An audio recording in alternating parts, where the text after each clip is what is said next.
We all have these things. We all have these things. How many times have you had a spirit greeting or a reading where someone brings to you a certain scent or a particular song or a particular phrase, and you recognize it instantly as coming from a loved one in the world of spirit? And you know, very often the answer is, I knew it. I knew it. Because inside, in our hearts, we do know it. And that really is what the religion of spiritualism is all about. We talk a lot about the continuity of life, and it is important to us. It takes away the fear of death. It gives us reassurance that although we're missing a loved one in the physical very, very much, we know we're going to be reunited with them at some point. But in the meanwhile, they are still very close, very lovingly sharing time, and, if we will be open to it, knowledge with us. Opportunities are everywhere, absolutely everywhere. Choices are everywhere. We can make the most of every day.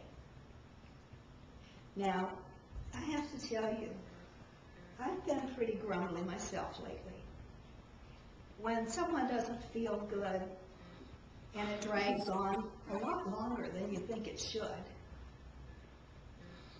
it's not so easy to keep that positive attitude. But you know what? That's when I really appreciate the people in our church. Because they tolerated my and they tolerated my not so cheerful emails. And they just sent back love. They just sent back love. They didn't argue with me. They didn't scold me. They just sent back love. Well, you know, you can only be bombarded with love so long before you either get really ashamed of how you're acting, or you get encouraged and realize this too shall pass. This is not who I really, really am, and this is going to go away, and life is good, and it's getting better all the time.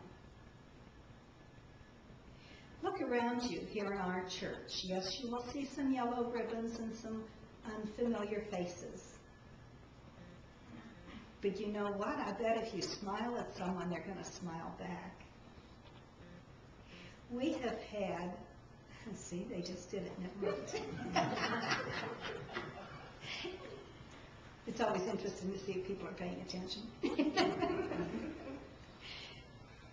We have the opportunity to not only make our own lives better, but to make someone else's life better. You know, some people go all day long being confined to their home. Perhaps they're dependent on someone else to give them a ride. Perhaps they're dependent on someone else to take them to a doctor's appointment or the grocery store or wherever else they may need to go. If those people are not able to be out and about, think of what one smile, one nice greeting, think what a change that could make in their life.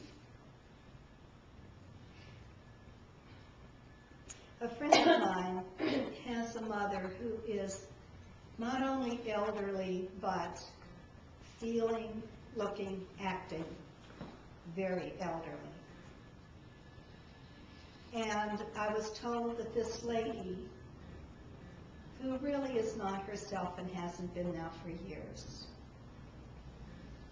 had the opportunity to sit and snap beans from the garden so that they could be canned. This lady was happy as a clam because she remembered how to do it. It no doubt brought back many memories of years gone by. And she was being productive. She was being useful. Don't we all want to be productive? Don't we all want to be useful in our world? Don't we all want to be needed and loved and appreciated? So how much effort does it take on our behalf to do one tiny thing for someone else, to show appreciation? Being a pastor, I find myself in hospitals pretty frequently, and sometimes at all hours. Have you ever seen someone buffing the floors, this great big contraption, buffing the floors? Have you ever said to that person, I wondered who keeps these floors so gorgeous? Have you said that and watched their face? I mean, that's a pretty routine job when you consider the miles of corridors in hospitals. Let them know their work shows. It's beautiful. You appreciate it.